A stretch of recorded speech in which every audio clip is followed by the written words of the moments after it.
먼저 기독자유통일당 고영일 대표님의 인사 말씀과 함께 성명서 낭독이 있겠습니다. 기독자유당 대표, 기독자유통일당 대표 고영일 변호사입니다. 현재 대한민국은 사회주의로 이미 진행되었습니다. 2월 6일 이인영 원내대표를 통해서 여당의 원내대표가 총선 이후에 종교, 시장, 그리고 언론 패권을 조정하겠다고 얘기하고 토지 공개념을 주장했습니다. 이것은 다름 아닌 대한민국을 사회주의로 이끌겠다는 선전포고라고 할 수 있습니다. 이거에 대해서 가장 먼저 실시했던 것이 바로 종교 탄압입니다.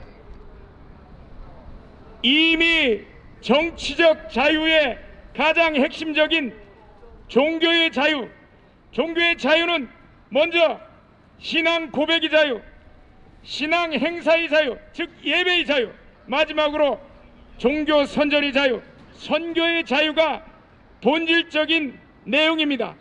종교의 자유는 대한민국 헌법 제20조에 따라서 모든 국민은 종교의 자유를 가진다.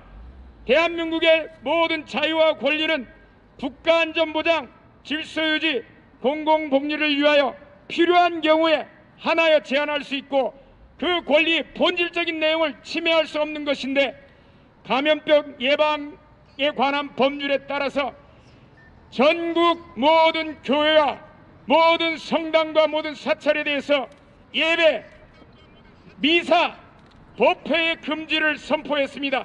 그런데 내일 정석인 총리는 이 종교 행사의 자유에 관한 이 전면 금지를 계속해서 연장한다는 발표를 할 예정입니다. 여기에 대해서 기독자유통일당은 더 이상 대한민국의 자유민주주의 체제 하에서 침해되는 예배의 자유를 묵과할 수 없어서 이 자리에 서서 기자회견을 하게 되었습니다. 성명서를 발표하도록 하겠습니다. 예배의 자유를 막겠다면 우리는 광화문으로 가겠다.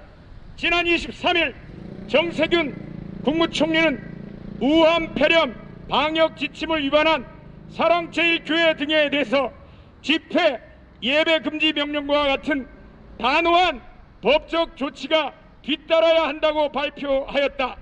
이에 서울시는 주말 예배를 강행한 서울의 대형 교회 8곳에 감독반을 파견하여 조사하였으며 서울 자치구 25곳에서도 2000여 곳에 달하는 중소형 교회를 대상으로 감독에 나섰다.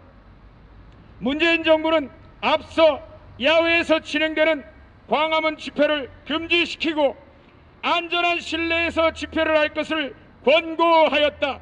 하지만 이제는 실내의 예배조차도 방역지침 위반이라는 명분으로 금지시키려고 한다. 이렇듯 명분도 합리성도 일관성도 없는 문재인 정부의 이러한 행태는 결국 단 한 가지의 목표만을 좇을 뿐이다. 바로 대한민국 국민들의 자유와 신앙의 박탈이다.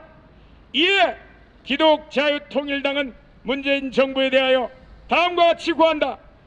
우리의 예배의 자리를 단 한 번이라도 막는다면, 우리의 예배의 자유를 단 한 번이라도 훼손한다면 우리는 광화문으로 나갈 것이다. 여호와를 경외함으로 섬기고 떨며 즐거워할지어다. 그의 아들에게 입맞추라. 그렇지 아니하면 진노하심으로 너희가 길에서 망하리니 그의 진노가 급하심이라. 여호와께 피하는 모든 사람은 다 복이 있도다. 세상에 어떤 권세라 할지라도 신앙의 자유와 하나님께 드리는 예배를 막을 수 없다. 이에 기독자유통일당은 문재인 정부에게 다음과 같이 경고한다. 문재인 정부가 계속해서 우리의 예배의 자유를 훼손한다면 우리는 우리의 자유를 찾아 광화문으로 나갈 것이다. 2020년 3월 30일 기독자유통일당 대표 고영일. 감사합니다. 다음은 진검다리 공동대표이신 김형수 대표님께서 나오셔서 자유발언 해주시겠습니다. 네, 안녕하십니까. 진검다리 공동대표인 김형수입니다. 저는 북한에서 온 지가 11년 된 사람입니다. 제가 북한에서 대한민국에 오게 된 것은 북한에서 몰래 라디오에서 국동방송인 기독교 방송을 듣고 하나님을 알게 되면서 결국 자유를 찾아서 왔습니다. 그런데 대한민국 현 상태가 어떻습니까? 종교를 탄압하는 북한의 그 살인, 독재 정부가 마찬가지로 이 대한민국도 그런 종교 탄압의 이런 이제 독재의 사슬 속에서 우리 국민들이 지금 떨고 있습니다. 만약 지금처럼 예배의 자유를 박탈하고 또다시 이렇게 예배의 금지를 연장한다는 식으로 이렇게 정부가 만약 우리 국민들과 우리 기독교 성도들에게 압박과 자유의 박탈을 요구한다면 결혼코 우리 성도들은 목숨을 걸 것입니다. 지금 우리의 대한민국은 지금까지 우리의 대한민국이 이렇게 자유민주주의국가로 된 것은 바로 하나님의 역사셨고 또 우리가 애국가 속에서 하나님을 칭송하면서 우리의 종교를 지켰기 때문에 우리의 이런 자유민주주의 대한민국이 섰던 것입니다. 북한을 보십시오. 북한은 저희 동네에서 성경책이 나왔다고 해서 80대 되는 어머님이 끝내 정치범 수용소에 그것도 손자와 함께 감옥에 끌려갔습니다. 이렇게 종교 탄압되고 있는 북한 땅과 같은 이런 세상이 지금 현 정부에서 지금 가행되고 있습니다. 여러분, 예배를 금지하라 생각해 보십시오. 지금 나이트 클럽과 식당들과 버스들과 전철을 보십시오. 거기에서는 빼곡이 사람들이 마주하고 있습니다. 그리고 여러분, 노래방 아직도 그대로 운영되고 있습니다. 이런 것들도 통제하지 않으면서도 예배를 금지하는 것은 궁지에 몰린 자들, 독재자들이 북한의 지역대로 이렇게 우리 대한민국을 적화시키기 위해서 하는 그 단반화적인 발악이라고밖에 볼 수 없습니다. 저는 이 자리에서 지금 보십시오. 여기에도 마찬가지로 언론을 탄압하다 보니까 공영방송이 나오지 않았습니다.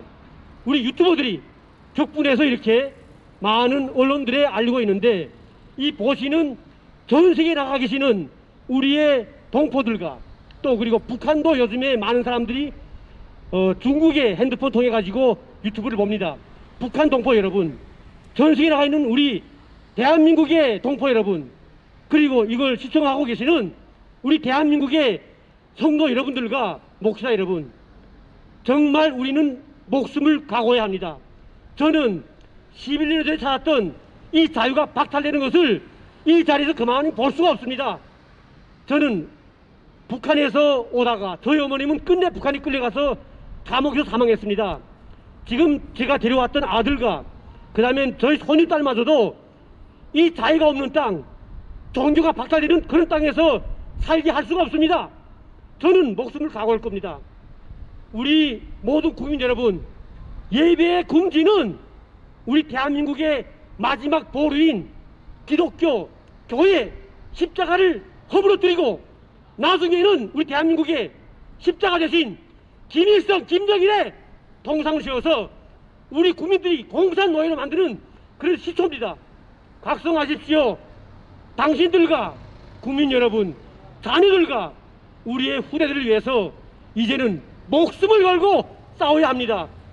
저 가정스러운 총리 간절을 보십시오. 국민이 세금 가지고 이렇게 좋은 건물에서 정치를 하라고 하니까 예배를 금지시키고 또 종교를 탄압하려고 합니다. 우리 국민이 우리가 독재상에서 살고 싶어서 힘들게 벌면서도 그 세금을 그들에게 제공하는 거 아닙니다. 저는 많은 분들도 이제 오시는 분들도 이제 이야기하겠지만은 네. 회사에서 일을 못하는 아니 뭐 하시는 거야? 예? 조용하시라고요. 뭐 하세요? 일하는 거하고 뭐 하시는 거야? 독재상들하고 달라요, 당신. 뭐야? 네, 당신 가라. 뭐 하시는 거야? 네, 이렇습니다. 우리 국민들의 지금 정신 상태는 이렇습니다. 지금 언론이 탄압되고 있으니까 아무것도 못 보고 저렇게 지금 머릿속에는 공산 적하의 그 위험성마저도 모르고 저렇게 지금 날뛰고 있습니다. 여러분 정말 분노합니다. 제가 있잖아요, 정말 마음을 가다듬고 말하고 싶어도 참질 못하겠습니다. 요즘 잠도 안 옵니다. 잠을 자더라도 지금 꿈속에서 북한 보위부, 북한 감옥에서 고문당하던 생각이 납니다. 여러분, 일을 하나 못하는 게 문제 아닙니다. 앞으로 그 자신과 그 자녀들이 공산 적화 속에서 산다면 그때 가서 후회해도 때는 늦습니다. 베트남과 남미주 국가들을 보십시오. 우리가 결국 소홀히 할 거 아닙니다. 남일이 아닙니다. 언론이 탄압되고 있고요. 지금의 종교 탄압, 이 모든 것을 볼 때는 이제는 마지막 보루가 남았습니다. 마지막 보루가 우리의 기독교고 종교입니다. 우리의 하나님이 역사하지만은 우리가 반드시 가만히 하나님한테만 의탁할 수가 없습니다. 결연히 우리가 죽음을 각오하고 투쟁하는 모습을 볼 때만 우리 하나님도 역사하셔가지고 정말 목매져 가고 있는 내국노처럼 이 나라가 이렇게 공산적화되고 있는 것도 모르고 와서 이제 이렇게 말하는 이런 사람들의 깨어나길 바라면서 제가 오늘 연설 좀 마치겠습니다. 아유, 수고하셨습니다. 청년한 사람, 예. 어떻게 성함이 잘 몰라서. 예, 이병철 청년께서 한 말씀 하시겠습니다. 우선 지금 이 자리까지 이끌어주신 하나님께 감사드립니다. 그리고 여기 나와주신 모든 분들 감사드리고, 방금 전에 화를 내면서 가셨던 저분 또한 우리의 국민이기 때문에 저분 또한 또 이곳에 관심을 가져주시길 바라면서 짧게나마 청년으로서 발언을 하고 들어가겠습니다. 저는 아침에 지하철을 타면서 1시간 반에 걸쳐서 출근을 하고 있습니다. 지금 이 대한민국 정부가 국민들의 건강을 위한다고 하면서 사회적 거리두기를 시행하고 있습니다. 좋습니다. 사회적 거리두기 얼마든지 찬성합니다. 국민을 위한 또 정책이라는 것을 저 또한 동감합니다. 하지만 이 정부가 하고 있는 이 시행이 과연 누구를 위해서, 무엇을 위해서 하는지를 한번 생각해 주시기 바랍니다. 사회적 거리를 시행하려면은 많은 곳에, 즉 전철, 또 많은 가게들, 그리고 PC방, 버스, 이 많은 곳 또한 공정하게 시행해야 되지 않습니까? 여러분, 지하철에서 그 빼곡히 많은 사람과 얼굴을 맞대고 출근하고 있는 그 국민들은 이 정부는 국민으로 생각하지 않고 있습니다. 그분들 또한 국민이기에 올바로 적용을 해야 됩니다. 여러분, 이 정부가 과연 누구를 위한 정부인가요? 저는 아이들을 키우고 있는 학부모입니다. 여러분, 학교에서 시행하고 있는, 학교에서 아이들에게 가르치고 있는 교과서를 한번 봐주시기 바랍니다. 이 정부는 국민과 아이들을 위한 교육이 아니라 그들이 사회주의, 공산주의로 가는 길을 위한 교육을 실시하고 있습니다. 여러분, 특히 자녀를 두고 있는 학부모 여러분, 제발 깨어나시기 바랍니다. 얼마 안 있으면 여러분들의 자녀가 말도 안 되는 교육을 받게 될 것입니다. 여러분, 제발 지금 현실 상황을 돌아봐 주시기 바랍니다. 이 대한민국이 어떻게 세워졌습니까? 하나님의 말씀으로 세워주신 이 대한민국이 곧 있으면은 김정은 정권과 같은, 북한의 그 땅과 같은 그 일이 일어날 것입니다. 이상 저의 발언을 마치겠습니다. 4.15 총선 때 여러분 반드시 누구를 찍어야 될지를 한번 생각해 주십시오. 이 대한민국을 지키기 위해선 국민들이 깨어나야 됩니다. 여러분, 대한민국을 지켜주시기 바랍니다. 감사합니다. 예, 피를 쏟아내는 이런 국민의, 청년들의 울부짖음에 정세균 총리는 답해야 할 것입니다. 지금 이 대한민국 정부는 어디로 가고 있습니까? 무엇을 위한 정부입니까? 누구를 위한 정부입니까? 왜 예배만 탄압합니까? 진정으로 대한민국 국민의 건강을 걱정한다면 중국인을 막았어야죠. 중국인은 아직도 문을 대문같이 활짝 열어놓고 계속 기독교인들에게만 뒤집어 씌워서 예배를 탄압하는 이 처사는 하나님 앞에 반드시 심판받을 것입니다. 정세균 총리께서 기독교인이라고 들었는데 하나님 앞에 가면을 벗으십시오. 예배를 탄압하는데 앞장서는 정세균 성도는 하나님께서 분명히 심판해 주실 것이라고 저는 확신합니다. 이제 우리에게 남아있는 예배의 자유까지 빼앗긴다면 대한민국은 그야말로 지옥이 될 것입니다. 어쩌면 지옥보다 더 비참한 것이 될 것입니다. 중국의 한 청년이 울부짖는 것을 보았습니다. 중국 공산당은 지옥보다 더 무서운 것이다. 지옥에서는 말이라도 마음대로 할 수 있는데 중국 공산당에서는 코로나 폐렴에 걸려도 말조차 마음대로 할 수 없다. 우리가 지금 향해서 가고 있는 것이 중국 청년이 외쳤던 공산당 지옥보다 더 무서운 공산지옥이 아닌지 국민 여러분 명심하여서 살펴주시기를 바랍니다. 이제 우리가 여기에서 더 물러선다면 우리는 분명히 지옥의 골짜기에 지옥보다 더 무서운 공산당 지옥의 골짜기에 떨어지게 될 것이라는 것을 저는 말씀드립니다. 오늘 이 기자회견은 여기에서 마치겠습니다.